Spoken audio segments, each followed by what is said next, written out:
వక్ఫ్ board బిల్లుకు అహ్మదీయ ఖాదీనీయులు ఎటువంటి సంబంధం లేదు.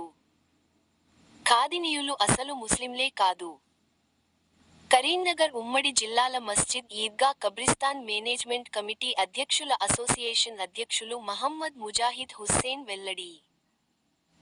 వక్ఫ్తో సంబంధం లేని అహ్మదీయ వర్గం వారితో ఇటీవల కేంద్ర మంత్రి సమావేశం కొత్త కుట్ర ఇస్లాంతో సంబంధం లేని అహ్మదీయ వర్గానికి వక్ఫ్లో చేర్చే కుట్రలు చేస్తే భారీ ఎత్తున ముస్లింలు అన్ని మతాలను కలుపుకొని ఉద్యమాలు తప్పవు. ముస్లిం సమాజాన్ని తప్పుదోవ పట్టించే కుట్రలను తిప్పికొడతామని వక్ఫ్ సవరణ బిల్లుకు వేషధారణ అందరూ ఒకటే డ్రెస్ వేసుకున్నారు, అందరూ ఒకటే రకము టోపీలు తొడుకున్నారు, వారు అందరూ ఖాదీనీయులు వర్గం ప్రతినిధులు అసలు ముస్లింలే కారని, వారికి ఇస్లాంకు ఎలాంటి సంబంధం లేదని కరీంనగర్ ఉమ్మడి జిల్లా మస్జిద్ ఈద్గా కబ్రిస్తాన్ మేనేజ్మెంట్ కమిటీ అధ్యక్షులు అసోసియేషన్ అధ్యక్షులు మొహమ్మద్ ముజాహిద్ హుస్సేన్ ఒక పత్రిక ప్రకటనలలో మహమ్మద్ ముజాహిద్ హుస్సేన్ విమర్శించారు. ముస్లింలకు కొన్ని తరాతరాల అప్పటి నుండి ఇప్పటివరకు వక్ఫ్ బోర్డ్కు చెందిన భూములు ఉన్నాయి. అలాంటి భూముల మీద కొంతమంది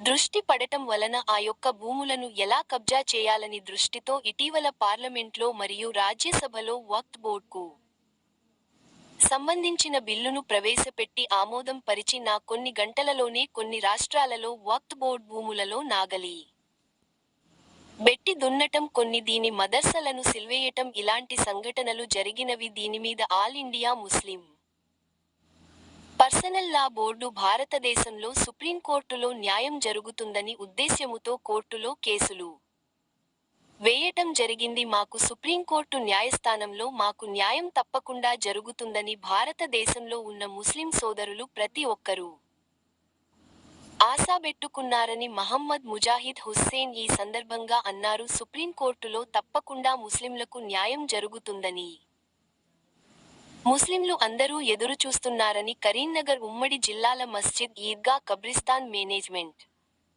కమిటీ అధ్యక్షుల అసోసియేషన్ అధ్యక్షులు మొహమ్మద్ ముజాహిద్ హుస్సేన్ మాకు సుప్రీంకోర్టులో మాకు న్యాయం జరుగుతుందని 100% నమ్మకం ఉందని మహమ్మద్ ముజాహిద్ హుస్సేన్ అన్నారు. అప్పటి వరకు ఆల్ ఇండియా ముస్లిం పర్సనల్ లా బోర్డు ఇచ్చిన పిలుపుల మేరకు శాంతి యాత్రలు భారతదేశంలో కొనసాగుతూనే ఉంటాయని మహమ్మద్ ముజాహిద్ హుస్సేన్ అన్నారు. పార్లమెంట్లో మరియు రాజ్యసభలో ఆమోదం పరిచిన వక్ఫ్ బోర్డ్ బిల్లుకు సంబంధించిన ఏ విషయాలు కూడా తెలంగాణ రాష్ట్రంలో అమలు పరచకూడదని తెలంగాణ రాష్ట్ర ముఖ్యమంత్రి యనుమల రేవంత్ రెడ్డి, ఉప ముఖ్యమంత్రి బట్టి విక్రమార్క మరియు మంత్రులకు ఈ సందర్భంగా మహమ్మద్ ముజాహిద్ హుస్సేన్ విజ్ఞప్తి చేశారు.